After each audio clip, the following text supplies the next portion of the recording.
നമസ്കാരം. പ്രതീക്ഷിച്ചതുപോലെ തന്നെ ജനങ്ങൾ വളരെ പെട്ടെന്ന് മഠയന്മാരായി തുടങ്ങി. സെലികമെന്ററി ആരംഭിക്കുന്നു.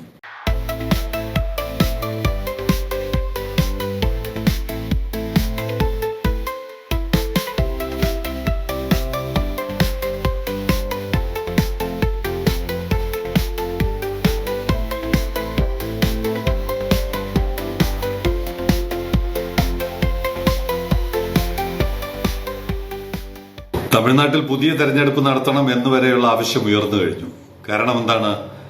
ഒരാൾക്ക് വ്യക്തമായ ഭൂരിപക്ഷം തെരഞ്ഞെടുപ്പിൽ ലഭിച്ചില്ല. കേരളത്തിന്റെ കാര്യം അങ്ങനെയായിരുന്നില്ല. കൃത്യമായ ലീഡ്, മൃഗീയ ഭൂരിപക്ഷം എന്നൊക്കെ പറയുന്ന തരത്തിൽ ജനങ്ങൾ ഒരു ക്ലീൻ ചിട്ട് നൽകിയിട്ട് അത് ഉപയോഗപ്പെടുത്താൻ കഴിയാതെ ഇന്ന് തീയതി 8 മുഖ്യമന്ത്രി ആരാണെന്ന് ഇത് എടുക്കുന്ന സമയത്ത്, ഇനി അത് കഴിഞ്ഞ് വലിയ അത്ഭുതം വല്ലതും സംഭവിച്ചോന്നറിയില്ല, മുഖ്യമന്ത്രി ആരാണെന്ന് ഇതുവരെയും തീരുമാനമായിട്ടില്ല. 3 പേര് ഇങ്ങനെ മത്സരിച്ച് നിൽക്കുകയാണ്. ഗ്രൂപ്പിസം തുടങ്ങിയിട്ടുണ്ട്. ഇപ്പോഴേ ഒരാൾ ഏകദേശം 40 MLA-മാരുടെ പിന്തുണ എനിക്കുണ്ടെന്ന് ശ്രീ KC വേണുഗോപാൽ അവകാശപ്പെട്ടു കഴിഞ്ഞു.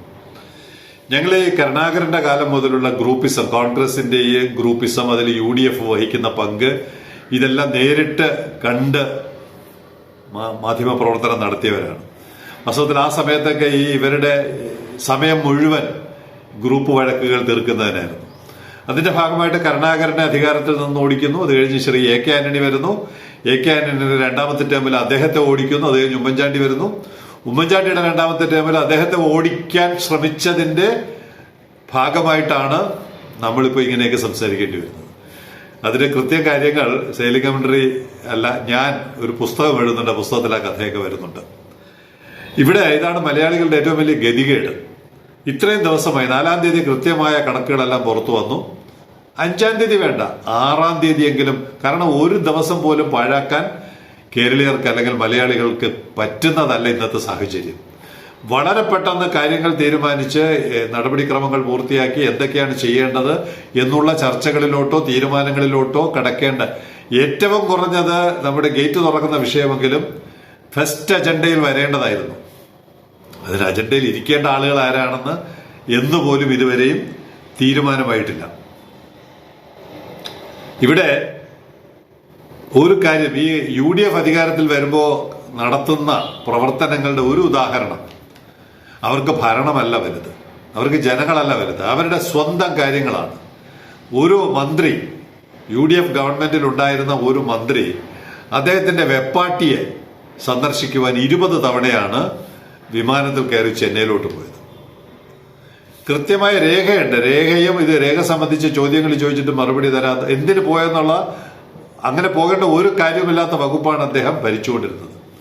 20 തവണയാണ് ജനങ്ങളുടെ പണം എടുത്ത് വിമാനത്തിൽ കയറി സന്ദർശിക്കാൻ പോയത്. ഞാൻ ആ പദം വീണ്ടും ഉപയോഗിക്കുന്നില്ല. ഇതാണ് UDFന്റെ MLA ആയാലും MP ആയാലും ഈ നാട്ടിൽ നടക്കുന്ന ഒരു കഥ കൂടി ഞാൻ പറയാം. ഒരു UDF MP തിരുവനന്തപുരത്ത് നിന്ന് കോഴിക്കോട് പോവുകയാണ്. കോഴിക്കോടാണ് അദ്ദേഹത്തിന്, ട്രെയിനിലാണ് പോകുന്നത്. ട്രെയിനിൽ പോകുമ്പോൾ കോഴിക്കോടാണ് അദ്ദേഹത്തിന് ഇറങ്ങേണ്ടത്. പക്ഷേ ആ കോഴിക്കോട് എത്തിയപ്പോൾ MP സുഹൃത്തിനോട് 1-2 പേര് കൂടെ ഉണ്ടായിരുന്നു. അദ്ദേഹത്തോട് പറഞ്ഞു, നമ്മളിപ്പോൾ ഇവിടെ ഇറങ്ങിയിട്ട് കാര്യമൊന്നുമില്ല, ഏകദേശം ഒരു 11 മണിയായി കാണും രാവിലെ, നമ്മളിപ്പോൾ ഇവിടെ ഇറങ്ങിയിട്ട് ഒരു കാര്യമില്ല, ട്രെയിൻ നേരെ കണ്ണൂരാണ് പോകുന്നത്. കണ്ണൂർ പോയിട്ട് ഒന്നുകിൽ അതേ ട്രെയിൻ അല്ലെങ്കിൽ അടുത്ത ട്രെയിനിൽ കയറി വന്നാൽ നമുക്ക് ട്രെയിനിൽ തന്നെ ഭക്ഷണം കഴിക്കാം. ഒരു MP പറയുന്നതാണ്, കേരളത്തിലെ MP. നമുക്ക് ട്രെയിനിൽ തന്നെ ഭക്ഷണം കഴിച്ചുകൊണ്ട് വീണ്ടും കോഴിക്കോട് ഇറങ്ങി നമുക്ക് മണ്ഡലത്തിലോട്ട് പോകാം. അങ്ങനെ ഭക്ഷണം കഴിക്കാൻ വേണ്ടി കോഴിക്കോട് യാത്ര കണ്ണൂർ വരെ നീട്ടുകയും കണ്ണൂരിൽ നിന്ന് തിരിച്ച്, കാരണം ഇതെല്ലാം സൗജന്യമാണ്, AC സൗജന്യ യാത്രയാണ്. തിരിച്ച് കണ്ണൂരിൽ നിന്ന് ഭക്ഷണമൊക്കെ കഴിച്ച് കോഴിക്കോട് വന്നിറങ്ങിയ ഒരു MP-യുടെ കഥ കേട്ടിട്ടുണ്ട്. ഇതാണ് UDF. LDF-നെ കുറിച്ച് നമ്മൾ ഒരുപാട് പറഞ്ഞു, ഇനിയിപ്പോൾ അത് പറയേണ്ട കാര്യമൊന്നുമില്ല. UDF-ന്റെ കഥ ഇതാണ്. ഇന്ന് തീയതി ഇത്രയായിട്ട് മുഖ്യമന്ത്രി ആരാണെന്ന് ധാരണയായിട്ടില്ല. ഇനി ഇത് വരുമ്പോൾ, മുഖ്യമന്ത്രി ആയിക്കഴിഞ്ഞാൽ ഇത് 40 MLA-യുടെ പിന്തുണ എനിക്കുണ്ട്, പിന്നെ പോയിട്ട് 62 MLA-മാരുടെ പിന്തുണ എനിക്കുണ്ടെന്ന് പറഞ്ഞ് വേറെ ആളുകൾ വരും. ഇങ്ങനെ ഈ പിന്തുണയും ഇതിന്റെ ഗ്രൂപ്പ് വഴക്കുമായിരിക്കും ഇനി അടുത്ത 5 കൊല്ലവും എന്നുള്ളിടത്ത് ഇന്നലെ സെലികമെന്ററിയുടെ സുഹൃത്തുണ്ട് ഡോക്ടർ കോശി, അദ്ദേഹം ഒരു കട്ടിങ് അയച്ചു തന്നു. നമുക്ക് എന്താണ് UDF ഇനി ചെയ്യാൻ പോകുന്നതെന്ന് നമുക്ക് നോക്കാം. ആദ്യത്തെ അഭിപ്രായം മനോരമയുടെ പത്രത്തിൽ വന്നതാണ്. മനോരമയിൽ വന്നതാണ്. പുതിയ സർക്കാരിന്റെ ഒന്നാമത്തെ മുൻഗണന എന്താണ്? അവർക്ക് തന്നെ 3 പേരുണ്ട് മുഖ്യമന്ത്രിയാകാൻ സാധ്യത, 3 പേരാണെന്ന് കണ്ടെത്തി 3 പേരോട് അഭിപ്രായം ചോദിച്ചിട്ടുണ്ട്. അതിൽ ശ്രീ രമേശ് ചെന്നിത്തല പറഞ്ഞത്, മന്ത്രിമാർക്ക് പോലും സ്വാതന്ത്ര്യമില്ലാത്ത ജനങ്ങളെ വീർപ്പുമുട്ടിച്ച ഭരണശൈലിയിൽ മാറ്റം വരുത്തും. രാഹുൽ ഗാന്ധി പ്രഖ്യാപിച്ച 5 ഗ്യാരണ്ടികൾ സമയബന്ധിതമായി നടപ്പാക്കും. ആശാ വർക്കർമാർക്ക് അർഹമായ ആനുകൂല്യങ്ങൾ ആദ്യ മന്ത്രിസഭാ യോഗത്തിൽ തന്നെ തീരുമാനിക്കും. ഒന്നുമില്ലെങ്കിലും പ്രകടനപത്രികയിൽ പറഞ്ഞ കാര്യങ്ങളൊക്കെയാണ് അദ്ദേഹം പറഞ്ഞതെന്നെങ്കിലും നമുക്ക് ആശ്വസിക്കാം. രണ്ടാമത്തത് ശ്രീ KC വേണുഗോപാലാണ്. അദ്ദേഹത്തിന്റെ ആദ്യ ദിവസത്തെ തീരുമാനം എന്തായിരിക്കും എന്നറിയാമോ? KSRTC ബസ്സിൽ സ്ത്രീകൾക്കുള്ള സൗജന്യ യാത്ര ആരംഭിക്കും. ഒരു മുഖ്യമന്ത്രി കേരളത്തിൽ ആദ്യമായിട്ട് നടപ്പാക്കാൻ പോകുന്ന കാര്യമാണ്.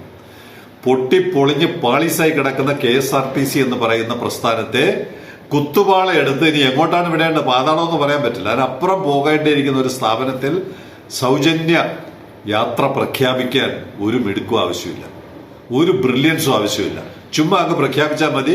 സ്ത്രീകളെല്ലാം സൗജന്യമായിട്ട് യാത്ര ചെയ്യും. പിന്നെ KSRTC ഓടണമെങ്കിൽ എന്ത് ചെയ്യും? ഖജനാവിൽ നിന്ന് കടമെടുത്തതോ എടുക്കാത്തതോ ആയ പണം അങ്ങോട്ട് കൊടുക്കണം. ഇതാണ് രണ്ടാമത്തെ മുഖ്യമന്ത്രിയുടെ വാഗ്ദാനം. ഇനി മൂന്നാമത്തെ മുഖ്യമന്ത്രിയോ? ശ്രീ VD സതീശൻ. കേരളത്തെ തുറമുഖ നഗരമാക്കി മാറ്റുക എന്നത് ഞങ്ങളുടെ സ്വപ്ന പദ്ധതികളിൽ ഒന്നാണ്. അഴിയടസിപ്പായി വാസ്തവത്തിൽ അഭിനന്ദിക്കേണ്ടത് അദ്ദേഹത്തിന്റെ അഭിപ്രായത്തെയാണ്. ആ അർത്ഥത്തിൽ ശ്രീ VD സതീശനാണ് മുഖ്യമന്ത്രിയാകാൻ യോഗ്യത. പക്ഷെ സെയിലിംഗ് കമന്ററി പിന്തുണയ്ക്കുന്ന ആരും അത്തരം പദവികളിൽ എത്താറില്ല എന്നുള്ളത് വാസ്തവമാണ്. അദ്ദേഹം വരുമെന്നുണ്ടെങ്കിൽ നമ്മൾ കേരളത്തിന്റെ ഒരു ഭാഗ്യമായിരിക്കാം. കാരണം ഇത്തരം ഒരു വിഷനുള്ള ഒരാൾ കേരളത്തിൽ വരികയാണെങ്കിൽ എന്തെങ്കിലുമൊക്കെ നമുക്ക് പ്രതീക്ഷിക്കാം. പക്ഷെ ആദ്യത്തെ വരിയും രണ്ടാമത്തെ വരിയും അദ്ദേഹം പറഞ്ഞത് പൊരുത്തപ്പെടുന്നില്ല. തുറമുഖങ്ങളെ പരസ്പരം ബന്ധിപ്പിച്ചുള്ള തീരദേശ ഷിപ്പിംഗ് പദ്ധതിയാണത്.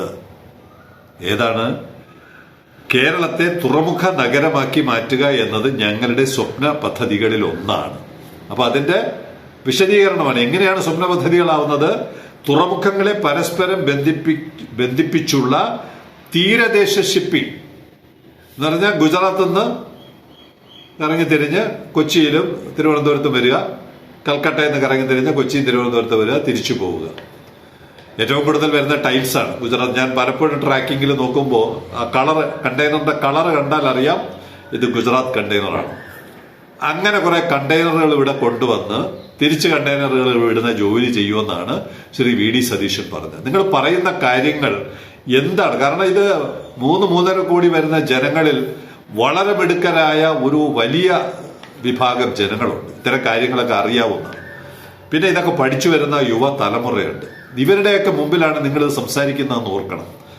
അങ്ങനെ നോക്കുമ്പോൾ ശ്രീ VD സതീശൻ പറഞ്ഞത് തമ്മിൽ ഒരു പൊരുത്തവുമില്ല. ഒരു കണക്കിലൂടെ ഞാൻ അത് വ്യക്തമാക്കാൻ ശ്രമിക്കാം.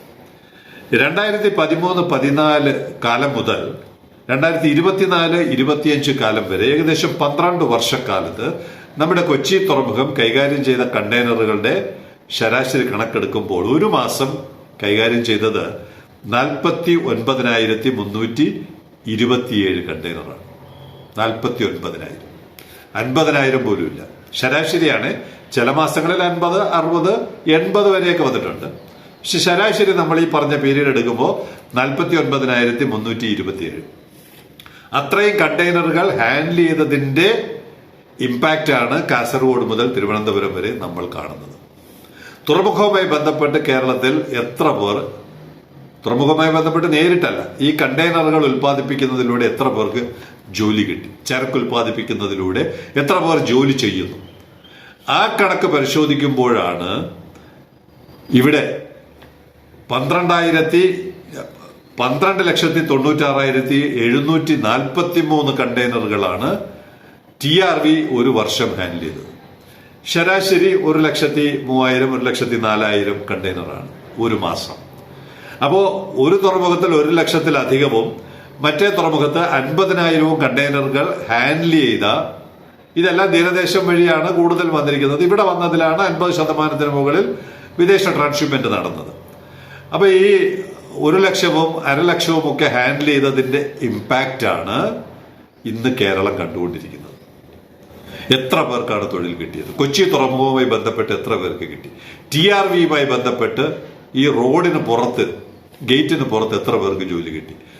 കൊച്ചിയിലത് ബന്ധപ്പെട്ട ആരെങ്കിലും വ്യക്തമാണ്? നമ്മുടെ അറിവിൽ അവിടെ ഒരു ഇമ്പാക്റ്റും ഉണ്ടാക്കിയിട്ടില്ല. ഇത് മുഴുവൻ വരുന്നത് തിരുപ്പൂരിന്നോ ബാംഗ്ലൂരിന്നോ കൂർഗിലെ കാപ്പിയോ ഒക്കെയാണ് വല്ലാർപാടം വഴി കടന്നു പോകുന്നത്. അല്ലാതെ പിന്നെ പ്ലൈവുഡ്, ആ മലബാർ ഏരിയയിൽ നിന്ന് കുറച്ച് പ്ലൈവുഡ് ഉണ്ട്. അതല്ലാതെ 5 പൈസയുടെ കാർഗോ കേരളത്തിൽ ഉൽപ്പാദിപ്പിക്കപ്പെടുന്നില്ല. അപ്പോൾ ഈ തീരദേശ ഷിപ്പിങ്ങിലൂടെ സ്വപ്ന പദ്ധതികൾ നടപ്പിലാക്കുമ്പോൾ ഈ 5 വർഷം എന്താണ് സംഭവിക്കാൻ പോകുന്നത് നമുക്ക് ഏകദേശം ധാരണ കിട്ടുന്നു. കഴിഞ്ഞ ഗവൺമെന്റും അതിനു മുമ്പുള്ള ഗവൺമെന്റും ഒക്കെ ഒരു നോട്ടിക്കൽ മൈലിന് 1 രൂപ വെച്ച് അങ്ങോട്ട് കൊടുക്കാന്ന് പറഞ്ഞു. കോസ്റ്റൽ ഷിപ്പിങ്ങിന് 1 നോട്ടിക്കൽ മൈൽ കപ്പൽ ഓടിയാൽ 1 രൂപ. അങ്ങനെയാണെങ്കിൽ 1000 നോട്ടിക്കൽ മൈൽ ആകുമ്പോൾ 1000 രൂപ അങ്ങനെ കൊടുക്കാമെന്ന് പറഞ്ഞിട്ട് ഒരു മനുഷ്യൻ പോലും ഈ കോസ്റ്റൽ ഷിപ്പിങ്ങിലോട്ട് ഇന്ന് വരെ തിരിഞ്ഞു നോക്കിയിട്ടില്ല എന്നുള്ളിടത്ത് നമ്മുടെ ബഹുമാനപ്പെട്ടത് എന്ന് തന്നെ പറയുന്നു മുഖ്യമന്ത്രിമാരാരായാലും ഈ പറയുന്ന കോസ്റ്റൽ ഷിപ്പിങ്ങിലൂടെ ഇവിടെ എന്താണ് സംഭവിക്കാൻ പോകുന്നതെന്ന് ഇപ്പോൾ തന്നെ ഏകദേശം ഒരു ചിത്രം നമുക്ക് ലഭിക്കുന്നു.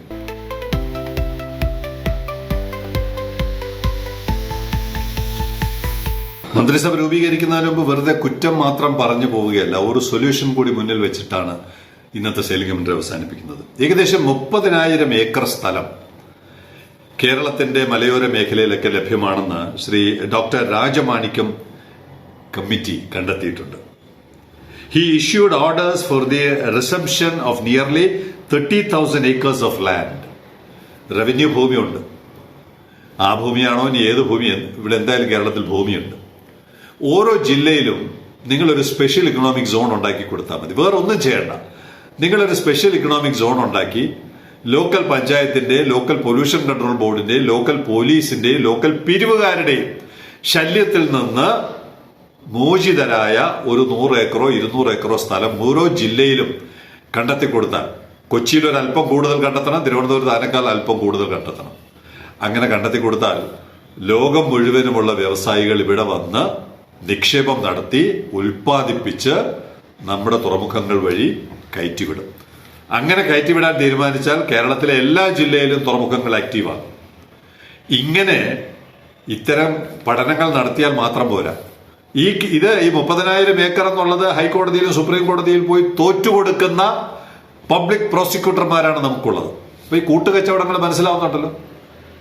ഇത് കേരളത്തിന്റെ അധോഗതിയിലോട്ടാണ് UDF ഭരണത്തിന്റെ തുടക്കം എന്ന് പറയേണ്ടി വരുന്നതിൽ, ഇത്ര പെട്ടെന്ന് പറയേണ്ടി വരുന്നതിൽ അല്പം വിഷമമുണ്ട്.